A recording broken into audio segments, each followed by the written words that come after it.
What is happening inside of Syria? A war-torn nation that the United States and Russia have faced off in a proxy war.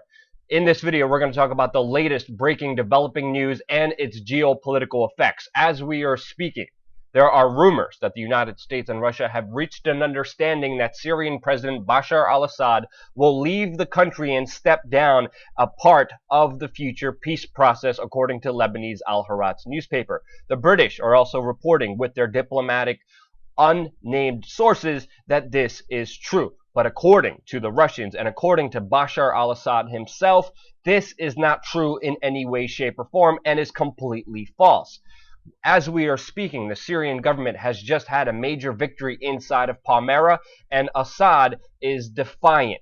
He did this with the help of Russians, and now he is open to elections inside of Syria to try to galvanize and to try to bring together Syria as one country, as one government with the rebels by having an elections. He is also publicly stating right now that Turkey is fighting inside of Syria, making the situation more complex than before. He is making statements saying that Turkey is violating its international borders, bombing the Kurds, which they have been, which are allied with the United States, which has been a huge quagmire since the U.S. is allied with the Kurds, but the Turkey, who is a part of NATO along with the United States, is destroying and bombing the Kurds.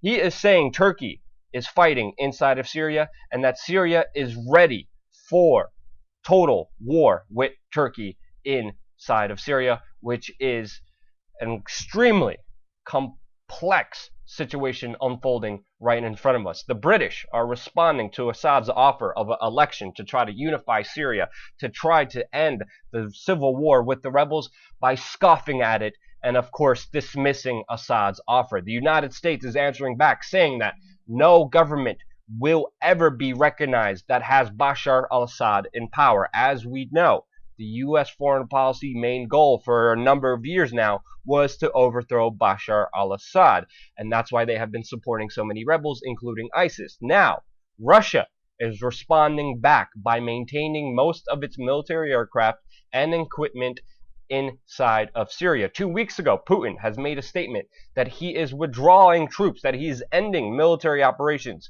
inside of Syria. He will wind down and end Russia's involvement inside of Syria, but as we are speaking, Russian attack helicopters and mercenaries are winning the war for Assad. They are taking advantage of the ceasefire and doubling down inside of Syria, helping the Syrian government get back the main city of Palmyra. It is not a drawdown in any way, shape, or form, as much as it is as a strategic geopolitical move by the Russians, who are now upgrading their Black Sea fleet, expanding their strategic capabilities, deploying mobile ballistic missile systems inside of the Crimea Peninsula right next to Ukraine, and has allowed what the United States Air Force General Philip Breedlove has termed as a Russian anti-access aerial denial strategy for the Black Sea. Russia is also moving into the Mediterranean.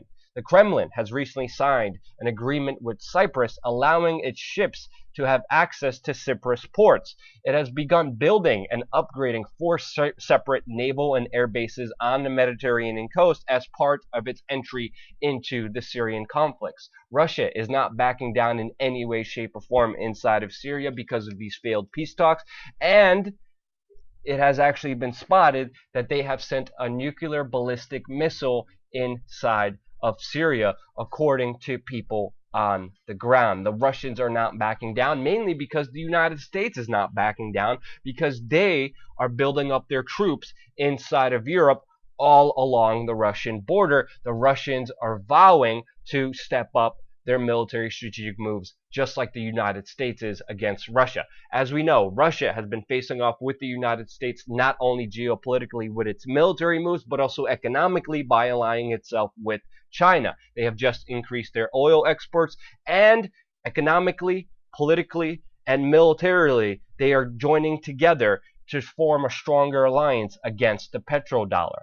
The United States, with NATO, is obviously engaging with Russia by placing sanctions on Russia and increasing their oil production, making oil go down, which makes Vladimir Putin aware of this situation, and that's why he's going to China. And NATO members are extremely hesitant and are extremely facing off against Vladimir Putin. The United States strategy inside of Syria was always to arm the rebel groups, and they have sent a lot of arms, a lot of weapons, a lot of money, a lot of important resources to the rebels, to the very fact where right now we have CIA armed rebels fighting Pentagon-backed rebels inside of Syria. Their main strategy was to overthrow Bashar al-Assad, finance the rebels. A lot of that money has gone into the hands of ISIS, and that's why Russia responded by backing up Syria and its major ally Bashar al-Assad by launching a military invasion in September of last year. And now the United States, with Russia's military strategic points, is reacting by saying that they're going to decide on increasing more troops right next to Syria inside of Iraq. This quagmire that has been unfolding is only coming to a head, again expanding the proxy war, again expanding the military movements, expanding the sable rattling, with the United States and Russia re-engaging again inside of Syria, restarting their proxy war. We're going to keep a close eye on this situation and cover all the latest developments on this YouTube channel. So subscribe. If you want to support us financially, go to wearechange.org/store. All the profits go to running this independent and free media organization. So check out wearechange.org store. Subscribe. We're going to have a lot more information coming here your way on youtube.com/wearechange.